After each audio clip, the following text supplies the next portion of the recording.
My name is Gulab Chand Vishkarma, and I have a question. Bakrid is very Kareeb, very near this time, and the Muslim faith believe that on the occasion of Bakrid, they sacrifice the goats, buffaloes, and cows, and all that. And according to the Islam, insaniyat and humanity is very important, and every faith should be pity and kind on animals and human being and all that.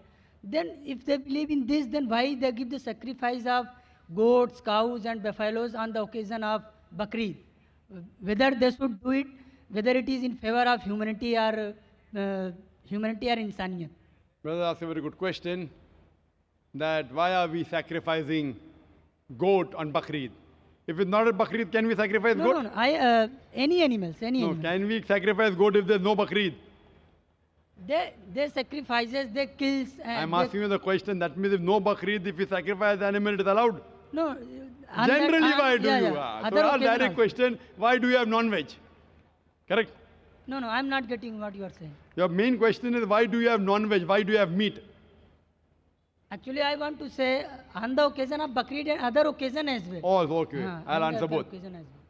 On the occasion of Bakrid, Allah says in the Quran in Surah Hajj, chapter number 22, that the blood and the meat does not go to Allah, it is your piety which goes to Allah. So unlike other religions, in other religions when they sacrifice the goat and keep it in the altar in the name of deity. And who eats? God Almighty eats. In Islam, when we sacrifice, what do we do? 1/3 compulsory minimum we have to give to the poor people. 1/3 we have to give to the relatives and friends. 1/3 you can keep for yourself. So maximum you can keep is 1/3 for yourself. If you want to give full in charity also you can give. So when we are sacrificing, what are we doing? We are benefiting the humankind. We are giving them food to eat. Now giving food to eat is good or bad, brother? Giving food to the poor people to eat, is it good or bad? Good. In humanity, is it good or bad? Good. So therefore Islam is a religion of humanity. Now you may ask the question, what about killing animals? It's good for humanity, but what about animals? In short, a Muslim can be a very good Muslim even by being a pure vegetarian. It's not compulsory in Islam that you should have non-veg, but since Almighty God has given us permission to have non-veg, why should we not have non-veg? Allah says in the Quran, in Surah Ma'idah, chapter number 5, verse number 1, eat of the four-footed animal which has been made lawful for you. Allah says in Surah Nahl, chapter number 16, verse number 5, that the cattle has been made for you, so that you benefit from them, and of their meat you can eat. The same message repeated in Surah Mu'minun, chapter number 23, verse number 21, that in the cattle is an instructive sign. From the belly you drink milk, and of the meat you eat. So since Almighty God has given us permission, why should we not have it? Now coming to the logical aspect, today science tells us that in non-veg food, in flesh food, it is rich in vitamins, and it is only food which has got complete protein. Our human body, there are total 23 amino acids required by the human body, out of which 8 are not synthesized in the body. It has to be given from the external diet. There is no vegetarian food which gives you all the 8 amino acids. It is the flesh food, the non-veg food, which gives you all the 8 amino acids. Furthermore, if you analyze the set of teeth of the herbivorous animal, cow, goat, sheep, they have got flat set of teeth. They only have vegetables. They can't have flesh.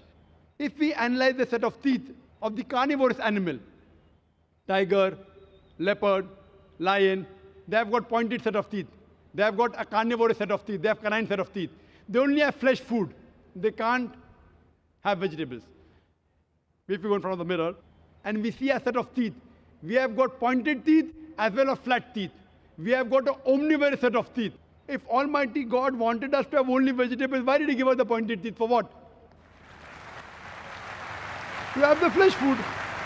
Furthermore, the digestive system of the herbivorous animal, cow, goat, sheep, can only digest vegetables. They can't digest flesh food. The digestive system of the carnivorous animal, tiger, leopard, lion, can only digest flesh food. They can't digest vegetables. But the digestive system of the human being has got small intestine and long intestine. We can digest vegetable as well as fresh food. If Almighty God wanted us to have only vegetables, why did He give our digestive system we can digest both? Furthermore, there is a misconception that Hindus should not have non-veg. It's misconception. If you read the Hindu scriptures, it's mentioned in Manusmriti, chapter number 5, verse number 30, that Almighty God created some animals to eat and some to be eaten. If you eat the animals that have been created to be eaten, you're not doing a sin. It's mentioned in Manusmriti, chapter number 5, verse number 31, that Almighty God has created some animal for sacrifice. So if you kill the sacrificial animal, you're not doing a sin. It is mentioned in Manusmriti, chapter number 5, verse number 40, that killing in sacrifice is not a sin. There are various references in the Hindu scriptures and the Vedas that the sages and sons, they had non-veg, they even had beef. If you read Mahabharata Anushasan Parv, chapter number 88, you know the story of the Pandavas. You know Pandavas? 5 brothers. The eldest brother Yudhishthir, he asks Bhishma that what should we give in yagna, in puja, so that our ancestors will be satisfied. So Bhishma replies that if you give herbs and shrubs and vegetables, our ancestors will be satisfied for 1 month. If you give fish, for 2 months. If you give meat, for 3 months. If you give hare, rabbit, for 4 months. If you give goat, for 5 months. If you give bacon, for 6 months. If you give birds, for 7 months. If you give deer, 8 months. And the menu continues. If you give buffalo, for 11 months. If you give cow, our ancestors will be satisfied for 1 full year. And if you want your ancestors to be satisfied inexhaustibly, give red meat of goat or a rhinoceros. Who says that? Bhishma to Yudhishthir. The full menu is there. Vegetables, fish, rabbit, goat, everything is there. Buffalo, cow. So even in Hindu scriptures, eating non-veg is permitted. It is many of the Hindus, because they were being influenced by other philosophies of ahimsa, they started practicing it.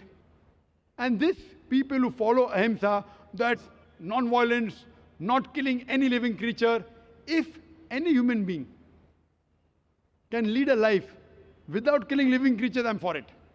What they say, killing animal is a big sin because they're life. Killing life is prohibited. Today science is advanced and we have come to know that even the plants have got life. So by eating vegetables, you're killing life also. But the logic has changed. No, we understand that the plants have got life, but the plants can't feel pain. Therefore, killing a plant is a lesser sin as compared to killing an animal. For sake of argument, I agree. Today science tells us that the human ear can hear frequencies between 20 cycles per second to 20,000 cycles per second. Anything below and above we can't hear. Today science tells us that even the plant cries, but the human ear cannot hear. So there was a farmer in USA who had equipment which converted the cry of the plant to the human ear, and he used to know that that required water. Someone will say, okay, fine, I agree that the plant can feel pain, but you know, it has got 2 or 3 senses less. Therefore, killing a plant is a lesser sin as compared to killing an animal which has got 5 senses. For sake of argument, I agree that plants have got 2 senses less as compared to the animal. I am asking you a question. That suppose your brother, God forbid, if he is born deaf and dumb, and when he grows up, someone comes and kills him. So will you go and tell the judge, me Lord, give the murderer less punishment because my brother, he was deaf and dumb? Will you say that? You will tell the judge, give him a bigger punishment. My brother was masoom. He could not hear, he could not speak. So in Islam, it does not work like that. 2 senses more, 2 senses less.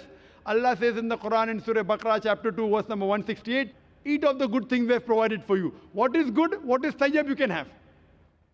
And furthermore, I personally have got no problem. If the non-Muslim don't want to have non-veg, I have got no problem. Personally. Only when they tell me it's a sin or you tell me it's against humanity, I give the reply. personally, if the non-Muslims continue having vegetarians, good for me. If all the non-Muslims start having non-veg, then the price of mutton and beef will go high. Personally, I've got no problem.